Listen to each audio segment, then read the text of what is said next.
If you haven't done so yet, please subscribe to the channel. And if you're enjoying these stories, there's a link below to buy me a cup of coffee. This is the Chassidic Story Project with Barak Hullman, podcasting from Jerusalem, Israel. This podcast is sponsored by listeners just like you. To become a supporter of this podcast, please go to HasidicStory.com. HASIDIC story.com. You'll never know. You'll never know. You'll never know.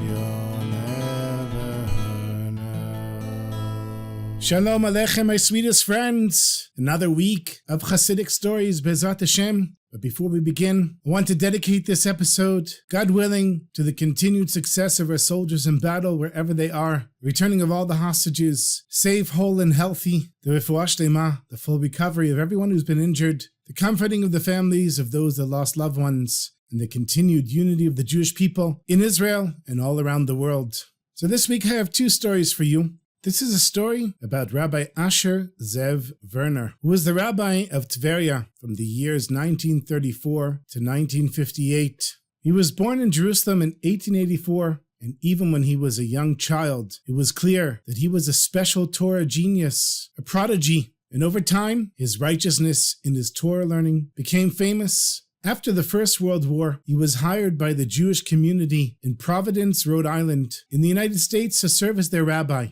Rabbi Verner accepted the position and moved to America. Oh, say, can you see by the dawn's early light? But in 1933, Rabbi Moshe Claris, who was a well-known rabbi of Tveria, Tiberias, had become sick, and he asked specifically that Rabbi Verner return back to the land of Israel, to Tveria, and take over the position of the head of the Or Torah Yeshiva in Tiberias. And after receiving the message from Rabbi Claris, Rabbi Verner told the community in Providence that he would be leaving to return back to the Holy Land to accept the position as the chief rabbi instead of Rabbi Moshe Claris. Now, the Or Torah Yeshiva was located on the top of a hill next to the grave of the great tzaddik, Rabbi Meir Baal HaNes. And there were people that would come to the grave of Rabbi Meir Baal HaNes day and night and sit on the benches, learning and davening. And the yeshiva that was run by Rabbi Verner was barely able to support him. Back when he was in America, he was making a nice salary. But here in the land of Israel, in 1934, there was very little money. And not only was there no money for the rabbi, there was very little money for the talmidim, for the students that were sitting and learning all day, and the staff that ran the yeshiva. And once a month, the young men that would sit and learn would receive their monthly stipend. But that particular year, the rabbi wanted to pay them, and there was no money left in the yeshiva account at all. It was completely empty. The rabbi made his rounds to all the wealthy people that he knew, but they didn't have any money to give him. And he tried to take out a loan from the bank, but they weren't willing to lend him any more money. They'd already lent him money in the past. He went to Gemachim, he went to free loan societies, he went everywhere. Nobody was willing to give him the money that he needed to pay the students. And so he found himself sitting in the main room in the Or Torah Yeshiva with his head on his hands, feeling totally distressed and saying to Hashem, Ma'ayin Nevo Azri, Hashem, where is my help going to come from? And the truth is, he wasn't eating very much because there was very little money to buy food. And he was tired and he was stressed. Without realizing it, he fell asleep. And immediately, Rabbi Verner sees himself in his room in the yeshiva. But sitting in his chair, in his office, was none other than Rabbi Moshe Claris, who had been the Rosh Yeshiva that had passed away several years before. And his face was shining with a beautiful warm light. And Rabbi Moshe says to Rabbi Verner, "No, how's the yeshiva? How are things going?" And Rabbi Verner, he says, "I'm really sorry to say, but the situation is very bad. I barely have money to buy food, and I certainly don't have any money to pay the students that are sitting and learning all day. These precious, young, innocent, honest souls will not receive their monthly stipend that they use to support their families. And Rabbi Moshe, I don't know what to do." So Rabbi Moshe, he listened, and he was smiling, and his face was shining, just like it was before. And he says, "Dear Rabbi Asher, would you please make me a cup of coffee?" And Rabbi Verner, he ran into the kitchen, he took a large glass mug, put in the instant coffee and sugar, boiled some water, mixed it, added some milk, and runs back to the office to serve his rabbi.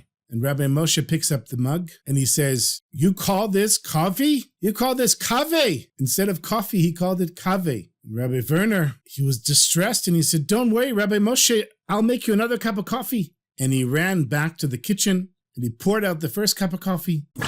And then he made another cup just like before,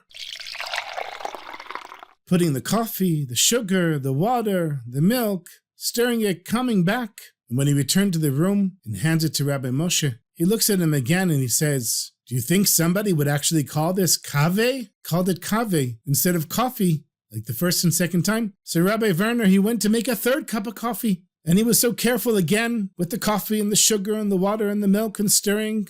And when he runs back to the room, he sees that Rabbi Moshe Klaris is gone.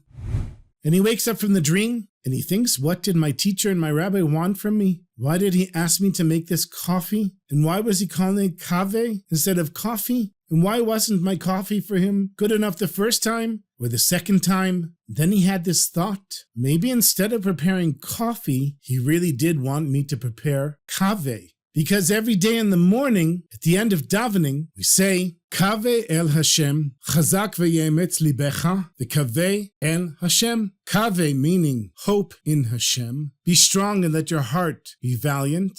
And once again it says, Kave el Hashem. Have faith, have hope in Hashem. So now, Rabbi Verner understood the message that Rabbi Klaris was telling him. Hope in God, be strong, and take courage in your heart, and rely on Hashem. By saying kave, Rabbi Moshe was giving Rabbi Verner the message to have absolute faith and trust in the creator of the world.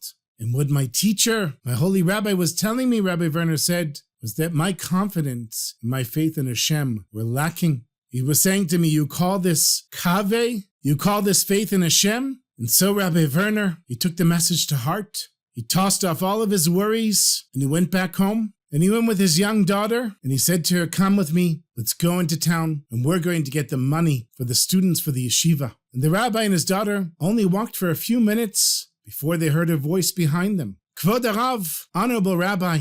And Rabbi Verner turns around and he sees a man that he'd never seen before. And he said, Rabbi, are you in any need of money to maintain the yeshiva? And the rabbi said, yes, actually I am. He said, Rabbi, tell me how much money you need, and I'll be happy to loan it to you, interest-free. And Rabbi Verner, he wasn't surprised. He knew that if Hashem gave him this dream, that something was going to happen. And he said to the man, how much money do you have?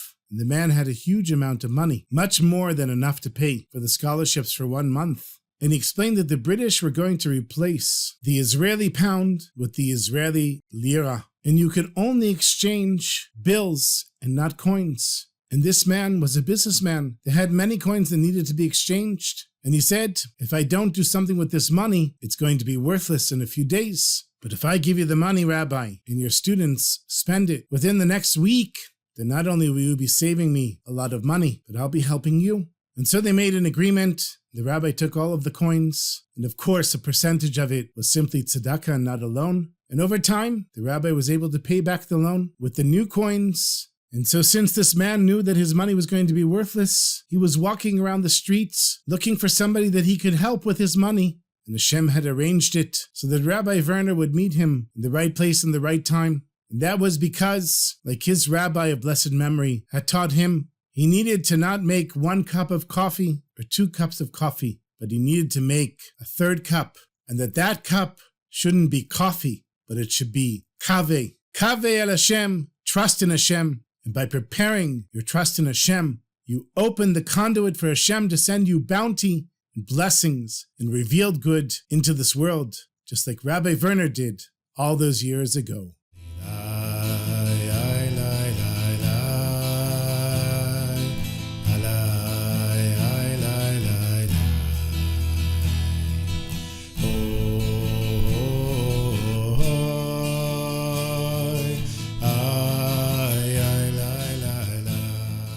I have one more story for you. I don't normally like to tell stories about the Holocaust, but since it was Yom HaShoah the other day, I figured, okay, I'll share a story about the Holocaust. And I'll just share with you why I don't like sharing stories about the Holocaust. Besides it being sad and depressing, I grew up in South Florida with the largest post-war Holocaust survivor population, probably outside of Borough Park. And I had a lot of Holocaust guilt thrown on me. And so I kind of avoid the Holocaust. Feel like I had enough of it growing up. But if I can find an optimistic story about the Holocaust, then I'm happy to tell it, especially if it's a type of Chassidic story. So this is a story about a Reb Shimon, who I'm not sure if he's still alive, but apparently he lived or lives in the holy city of Jerusalem. When he was a young man, he was living in Lublin, in Poland. And one of his teachers was Rabbi Meir Shapiro Zatzal of blessed memory, who was a prominent Polish Chassidic rabbi and Rosh Hashiva, known as the Lubliner Rav, and he's known for starting the Daf Yomi, the daily learning of the Talmud, and the Rosh Hashiva of the Chochmei Lublin Yeshiva. So once Rabbi Meir Shapiro came to Reb Shimon's cheder, to his religious elementary school, to test the students there. And generally, after testing the students, Rabbi Meir Shapiro would give out gifts or sweets to the children. But this time, Rabbi Shapiro didn't have anything. And so he turned to the boys and he said to them, instead of giving you a gift or a piece of candy, I'm going to give you a wonderful segula. A segula is a spiritual enabler. It's something that helps you to achieve a higher spiritual level. And Rabbi Shapiro said to them, if you listen to me and follow what I say, you will always be successful and have a peaceful life. And he told them about the wonders that happen to people who say Birkat HaMazon, the blessing after eating bread with the proper intention. He quoted the Bach, who says, whoever says Birkat HaMazon with intention, no evil or destruction will ever happen to them. And he quoted the Chinuch, who said whoever is careful with Birkat HaMazon will always have an honorable livelihood their entire lives. And he also quoted the Be'er Heitav, who says those that are careful by saying Birkat HaMazon from a siddur and not by heart, they will always be saved. And Rabbi Shapiro said, this is my gift to you boys. And this Reb Shimon took the lesson to heart. He decided right then and there he was going to be very careful about saying Birkat HaMazon. And he kept this decision throughout his entire life. In cheder, his friends would bench quickly so they could go out and play. But he stayed behind, benching properly. And it wasn't easy, but he knew that Rabbi Meir Shapiro had given him a gift, and he wasn't going to waste it. And a few years later, the Nazis invaded Poland.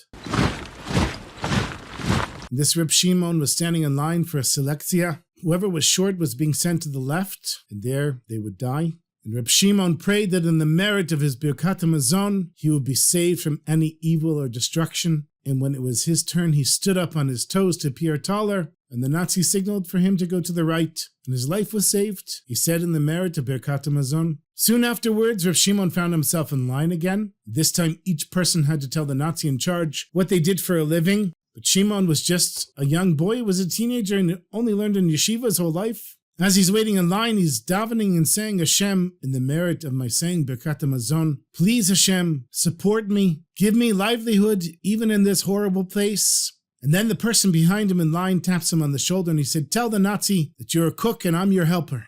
And he said this, and they were both sent to work in the kitchen. Just like the Chinuch had promised, they would have enough food to eat. And Reb Shimon said it was in the merit of his Birkat HaMazon. And in the camps, he continued to be very careful by reciting Birkat HaMazon. Unfortunately, he didn't have a siddur, but he imagined holding one when he would say it. And if he understood that he didn't have enough time to say Birkat HaMazon properly, he wouldn't even eat bread to start with. Once there was a Nazi that saw Shimon working in the kitchen, and he thought that this Jew had it too good, being surrounded by food. And the Nazi says to this young man, what are you doing here? And Shimon answers him, I work here, I'm a cook. But the Nazi didn't like it. He took Shimon outside and showed him an area filled with stones and heavy rocks outside the kitchen. And he said, you have 2 hours to dig a 2-meter ditch here. If you don't finish it, I'll bury you in it. And he gave him a little tiny shovel and then laughed as he walked away. At that time, the Nazis were building trenches to hide in case the Russians would attack them. But this task that the Nazi gave Shimon was nearly impossible. The ground was covered in heavy stones, and he only had 2 hours to dig a 2-meter ditch, and all he had was this little tiny shovel to work with. Reb Shimon, he raises his hands to the heavens, and he says, Ribono Shel Olam, Master of the universe, I have been saying Birkat Hamazon with intention, with kavana, and this is a segula to save me from evil and destruction. You saved me before Hashem. Please save me again in the merit of my saying Birkat Hamazon. And a few minutes later, a German jeep drove by, filled with Nazis, and they see this young man trying to dig a ditch with a small shovel. And they started laughing at him and throwing tomatoes and potatoes and carrots and onions at him. And they said, "You stupid Jew, you'll never finish that task in time." And then they drove away. But here, Reb Shimon is saying to himself, look at that. In the merit of saying Birkat Hamazon, I have once again received a blessing of abundance. All of this food, I'm now surrounded by food. He said, but Hashem, now I really need to be protected from evil and destruction as well. And a short while later, there was a jeep of Russian prisoners of war that showed up. And when they saw the vegetables surrounding Shimon, they stopped and they said, what is all this food? Because they were being starved by the Nazis and they were very hungry. And Shimon says with an authoritative voice, when I see a pit of 2 meters dug here, I'll give you all the vegetables. The Russians were working, and in their jeep they had the right tools for digging. They jumped out of the jeep and began digging the trench. There was a whole group of them, so within half an hour they were done, and Shimon gave them all the vegetables, and they drove away. An hour later the Nazi returns, ready to finish off Shimon, but he was shocked to see a 2-meter pit that Shimon was standing in. And he said to Shimon, I always knew that God takes care of the Jewish people, but I never imagined it would be to this extent. And so once again, Reb Shimon was saved in the merit of Birkat Hamazon. And when he came to Israel, to the land of Israel after the war was over, he continued to receive many blessings of abundance. He always had a job or a business. He was able to marry off all of his children, never having to go into debt. And whenever somebody asked him, how did he merit such incredible blessings? He said, when I was a boy, I got an incredible gift from Rabbi Meir Shapiro of blessed memory. In the merit of saying Birkat Hamazon with intention, Hashem has sent me all of these blessings.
Thank you so much for listening, my sweetest friends. As always, I want to thank all the supporters, everyone who sends in contributions, and everyone who writes to me. Thank you so much for your contributions and for being listeners and for sharing this podcast. And Be'ezrat Hashem, I'm going to be working on a new project. a weekly podcast where I analyze the news of the week here in Israel with former member of Knesset, Dov Lipman. The podcast is going to be called Israel Unscripted. And once it's up, I'll announce it again and I'll link to it.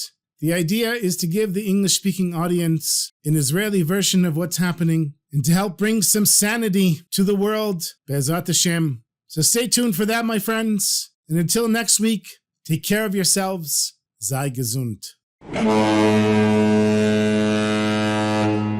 Oh, say, can you see by the dawn's early light?